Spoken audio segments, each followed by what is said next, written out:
Welcome to Sunday School, 1 Samuel 2:2. There is none holy as the Lord, for there is none beside thee, neither is there any rock like our God. Samson, the strong man, ruled Israel as the 13th of the judges, and after him came Eli as the 14th judge. Eli was also the high priest of the Lord in the tabernacle at Shiloh. While Eli was the priest and the judge, a man was living at Ramah in the mountains of Ephraim, whose name was Elkanah. He had 2 wives, as did many men in that time. One of these wives had children, but the other wife, whose name was Hannah, had no child. Every year Elkanah and his family went up to worship at the house of the Lord in Shiloh, which was about 15 miles from his home. And at one of these visits Hannah prayed to the Lord, saying, O Lord, if thou wilt look upon me and give me a son, he shall be given to the Lord as long as he lives. The Lord heard Hannah's prayer and gave her a little boy, and she called his name Samuel, which means asked of God, because he had been given in answer to her prayer.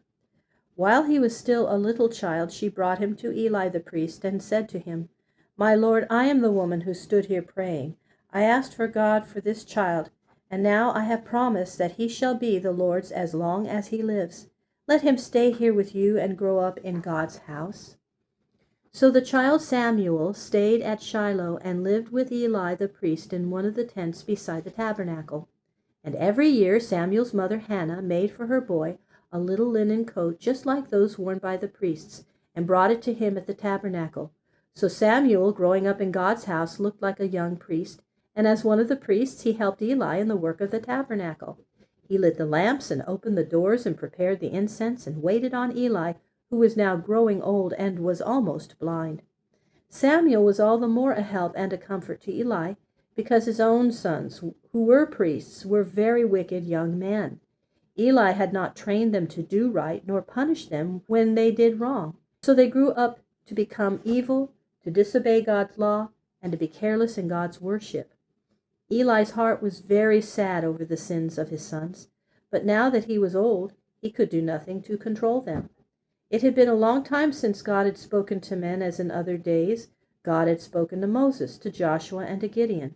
The men of Israel were longing for the time to come when God would speak again to his people as of old. One night Samuel, while yet a child, was lying down upon his bed in a tent beside the tabernacle. He heard a voice calling him by name. It was the Lord's voice, but Samuel did not know it. He said, Here I am, and then he ran to Eli, saying, Here I am, you called me. What do you wish me to do? And Eli said, My child, I did not call you. Go and lie down again. Samuel lay down, but soon again heard the voice calling to him, Samuel, Samuel. Again he rose up and went to Eli and said, Here I am, for I am sure that you called me. No, said Eli, I did not call you. Go lie down again. A third time the voice was heard, and a third time the boy rose up from his bed and went to Eli, sure that Eli had called him. Eli now saw that this was the Lord's voice that had spoken to Samuel. He said, Go lie down once more, and if the voice speaks to you again, say, Speak, Lord, for your servant heareth. Samuel went and lay down and waited for the voice. It spoke as if someone unseen were standing by his bed and saying, Samuel, Samuel. And Samuel said to the Lord, Speak, Lord, for thy servant heareth. And the Lord said to Samuel, Listen to what I say.